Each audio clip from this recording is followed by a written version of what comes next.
All right, welcome to the Facebook fan page method. We're going to talk about how to create massive fan pages on Facebook that help your content go viral.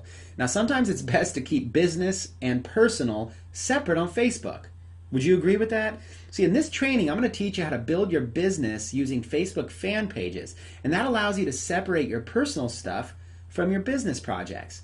That might be a good idea, especially if your Facebook is mostly for family and for personal friends. Or maybe you have a conflict of interest with your day job and your home business, meaning you don't want your boss to see everything having to do with your business. Look, whatever the case may be, the solution can be to build everything from a fan page.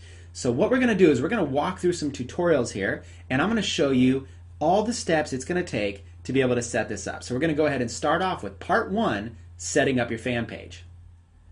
Okay, so you're ready to set up your Facebook fan page. Now, why are we sitting here on this page? Well, I've gone to facebook.com/help because in this section, this is really going to be one of your most valuable tools at your disposal. As you can see here, there's just tons and tons of information to help you on Facebook, but I want to draw your attention to the word pages.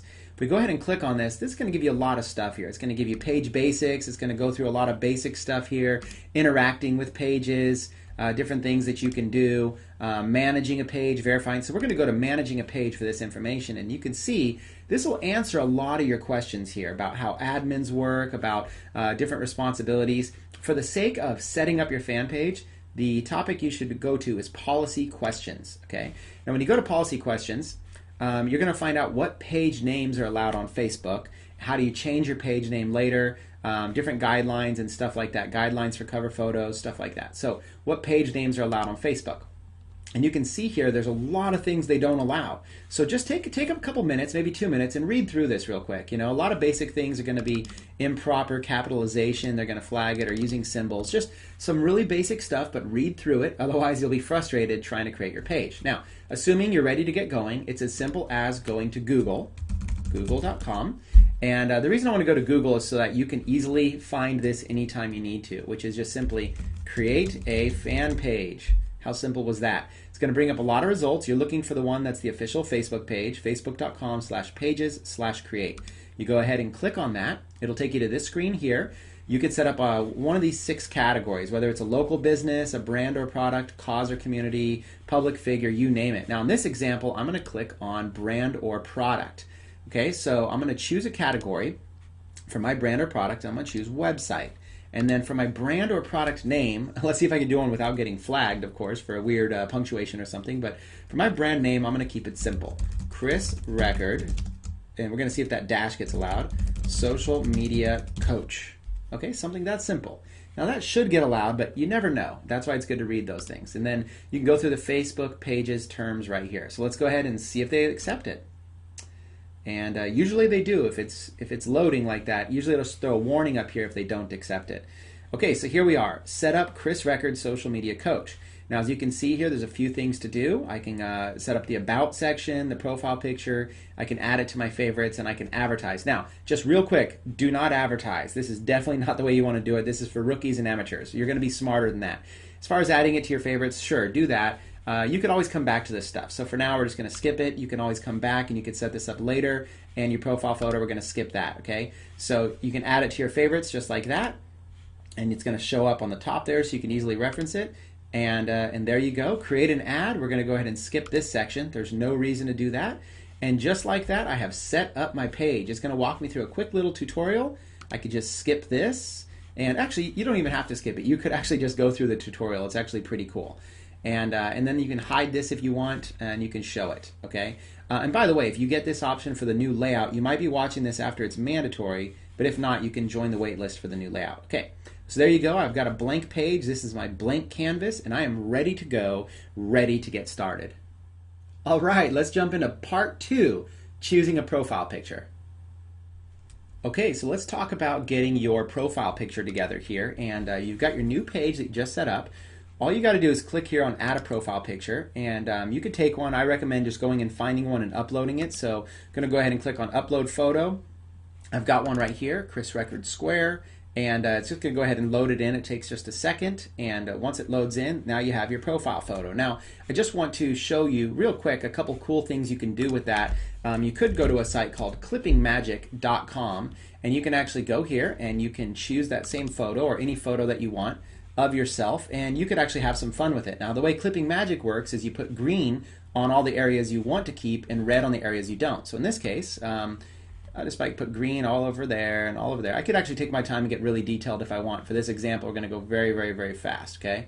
So we're going to go there, going to go around, and there you go, just to show you. Okay, so it would look something like that. Now I just take this red and I just go around it like that. And you'll notice on the right, you'll notice how it's making it transparent. So I find any areas that I don't want and I make them transparent simply by putting the red over it. And you'll kind of see, now again, I could get really detailed if I want. I'm just going to keep this one very, very simple. So there you go. I got kind of a very simple cropped image. And then I'm just going to download that and save it to my desktop. And there it is. It's right on my desktop. And now I'm going to go back here and I'm going to add a profile picture. I'm going to upload it. I'm going to take this new one that is cropped, okay, and I'm going to upload that and kind of show you. It's just a very cool thing that you can do, and now I kind of have it. Now, of course, I could have made it a little bit better, but that kind of can pop when you're making your posts, when you're doing your stuff down here. That image will pop a little bit more, and not only that, but I can actually add a transparent, I could add any background behind it, put the Hollywood sign, put whatever. So very, very cool stuff that you can do there. Very simple way to add a profile picture and clean it up and make it look pretty cool. All right, that brings us to part 3, designing your cover photo. All right, so we've got our profile picture in, and now we need our cover photo. There's a couple things I'm going to show you. The first is the very simple way to add a cover photo. For this example, let's just go to Google, and let's just type in like tropical wallpaper HD. Okay, now what it'll do is this will bring up high definition, wallpapers like backgrounds. Tropical. You just go over here and click on images. It's really that simple. I wish it were more complicated, but you just go find an image you like. Maybe it's this one here, and you see if you can easily grab it. Now, usually you can easily grab it by clicking View Image. Sometimes you need to click on another site. So there it is, and let's just go ahead and save this image. We'll save it to our desktop, and now we're going to go back to our page and simply add the cover photo. So pick a unique photo there, and upload that photo, and we're going to grab that tropical one, and give it a second to load in. And once it loads in, it's going to ask us to resize it and kind of reposition it. So this is where you can kind of decide, okay, what do you like the most? What is the main thing you want to draw there? Maybe a blend of both of those, and simply save the changes. So just like that, our fan page is coming to life. This is what people see is a nice tropical background, your picture, and it pops off. Now, I'm going to show you one very cool thing that you could do, though. You can actually add, and you can design your own cover photos. Now, most of you are probably not Photoshop designers, so I'm going to show you a very, very simple way to do this. You can do this by going to PowerPoint. You can actually pull up PowerPoint. So in this example, I pulled up PowerPoint, and if you have Microsoft PowerPoint, this is how simple it is. Go File and go to Page Setup, okay? And what it's going to do is it'll bring up the option here on Page Setup for what width and what height you want your PowerPoint. So the cover photo width and height in inches is 11.35 and 4.2 is the height. So feel free to write that down if you want. 11.35 by 4.2. Now this gives you sort of a clean slate to be able to use here. So there's a lot of cool things you could do. I'm not going to really go into a big design tutorial, but I could go to slide background if I want. It's going to bring up this box here. I go to picture and then choose a picture. So now I'm going to fill it with something. Let's go ahead and fill it with that tropical beach wallpaper and then apply. Now it kind of stretches it out. I could do it a different way. I could crop the image, but in this case, who cares? I think it's pretty cool. And another thing I could do is I could actually add images on top of this. So let's do that real quick, just to show you the kind of power this is. Let's say I wanted to add one of my company logos. Let's go Team Take Massive Action. That's a team logo that I did a while back. Just grab one of these, view that image, and there you go, save image. And it's going to go ahead and save this Team Take Massive Action. Now remember, it's got to be transparent if I want to sit it there. So let's go back to our favorite site, our transparent images here, choose the file, and now I'm going to choose this Take Massive Action logo. It's going to load it in, and remember how easy this was to use? You just put green on all the areas you want to keep basically, and red on the areas that you don't. And if it's white in the background, look at how quick and easy that goes. And I can clean this up just a little bit if I want. You notice it didn't add those right there. Just kind of glance at it, it looks good. So let's go ahead and download that result right to my desktop, and we are good to go. Okay, so you see how easy that this is? Now let's go back to here, go back to our PowerPoint, and I can go to Picture, I can insert a picture, and I can go here and I could actually insert my new clipped background picture there. Now look at that, look at how cool that is. It clipped it out nice and neat. I can go and resize it, and I can kind of put this anywhere I want. Maybe I want to put my company logo or your company logo right there. And just like that, you've got it. Maybe you double click on it, give it a little shadow effect or something to kind of just make it stand off there just a little bit. So just like that, that's how you do it. And if you wanted to add text to your cover photo, you could simply add some text, like Chris Record, social media coach. And maybe you go, okay, that's just to use this toolbox feature over here. Every PowerPoint's a little bit differently, but I might just want to color that white. I might just want to change the font to something different, like Impact, make it a little bit bigger, something like that. Maybe give it like a line around it, something to kind of just make it pop off, make it just something really simple. Okay, there's black, there's different colors, there's red, there's so many different things that you can do here. I'm just giving you a couple examples. Maybe no line, maybe just give it a shadow, and just like that, Chris Record Social Media Coach. And let's go ahead and just kind of put that up on the corner there. Chris Record, social media coach. So whether I like it or not, it's all just an example, okay? And then the last thing I'll show you here, I could save this as a picture right now, but I actually use a tool called Jing, which is Jing. Okay, I use a tool called Jing. You can just simply go to Google, and you can just do a search for Jing. Okay, so just do a Google search for Jing. It's this one here, TechSmith. It's a free screenshot creator. It's definitely a tool that you want. And so I could just use Jing. And with Jing, I could just pull it up, and I could actually just take a screenshot here of my cover photo. Okay, so I go like this, simply call it, Chris Record cover photo, and then just go and save it to the desktop. Okay, there it is on the desktop, and now I can go back to my page, and instead of this cover, I can upload a new one. I could upload the Chris Record one, the new one that I've just created. I just simply grab it over here, so I go my Chris Record cover photo. And watch how this looks. Look at the difference when this pulls up. So you see I can kind of do it right around, but you'll notice this showed up right on the top left. Okay, see how it's kind of just perfect, and then that logo's there. So just like that, that right there is a very simple way using PowerPoint, which is, basically everybody's got PowerPoint. And just like that, I have it. I've got a nice, look at how nice this is. Look at how it pops. It's very simple. It's very easy to do. Anyone can do this. You don't need fancy design skills. And I hope that that's been a huge help to you to get your stuff looking good right off the bat. All right, now we're at part 4, branding versus industry. And for this, I'm not going to show you a tutorial video. We're just going to talk about this for a second. Look, one of my good buddies and business partners, Aaron Rashkin, he posed this question a while back on his Facebook profile, and he said, is it better to brand yourself when you're just getting started, or is it better to leverage the credibility of successful people in your industry? Now, if you're brand new and you don't have much of a brand, I would suggest focusing more on the industry, especially to get you started.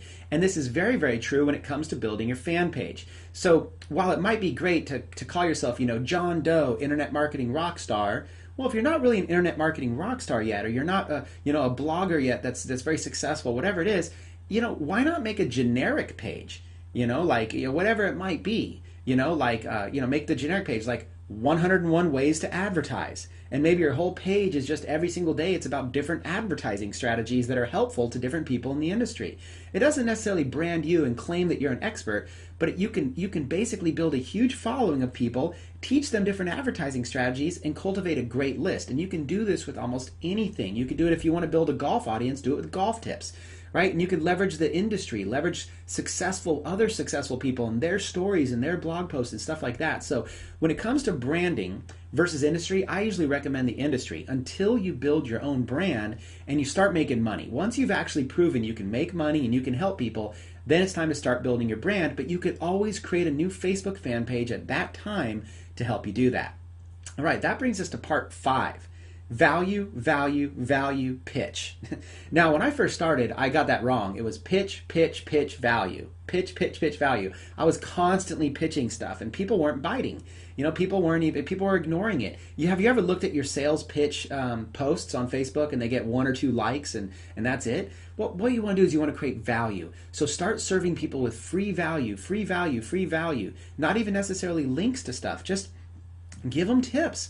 Make them want to follow your fan page. Make them want to come back often. And then once you've served them with enough value, slip in a pitch from time to time, right? That's the process. So remember, when you're building out the content on your fan pages, value, value, value, pitch will go a lot further. That one pitch will be far more effective than trying to squeeze in pitches every other post. Okay, hopefully that helps you out right there. I know that helped me a lot. All right, that brings us to part number 6, using Facebook Insights. And I'm going to go ahead and jump into a little tutorial to show you how to do this.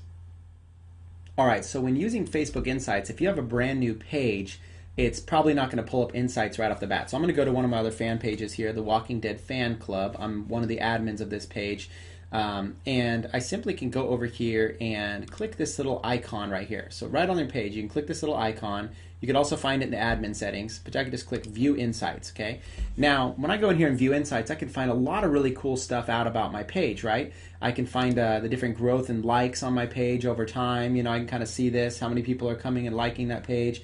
I can look at the reach that I'm getting on everything. I can go in here and study. I can look at different visits and posts. I might want to go in here and look what are the most popular times that that people are seeing my posts. I can go in and see the engagement on different posts, okay? See how many people it's reaching on a different post and see what's going on. And I can look at the different types of people, the people that are reached. I can look at, you know, what the male versus female audience is and just so many different things. So Insights is what's going to tell you. Now, it takes a few days to catch up. So when your page is brand new, you won't have this. But as soon as you have this, this is a great way right here to be able to learn about your audience and start tailoring to them. Okay, it's especially important when you advertise, but even more important, you want to know what's going on your page. And guess what? This is the way to find that out. All right, hopefully this training was simple enough for you to take massive action. And don't worry about needing to have everything figured out. Just give yourself the opportunity to learn by experimenting. Right? There's no better way than just to get out there and just roll your sleeves up and do it. Now, in the next module, we're going to focus on growing your fan base. And it doesn't happen overnight, but it also doesn't require much time every single day to do. So stay focused, stay consistent. If you build it, they will come. But instead of waiting for them to come, you should just go ahead and watch the next video module, because I'm going to teach you exactly how to buy real engaged fans for as little as a penny each.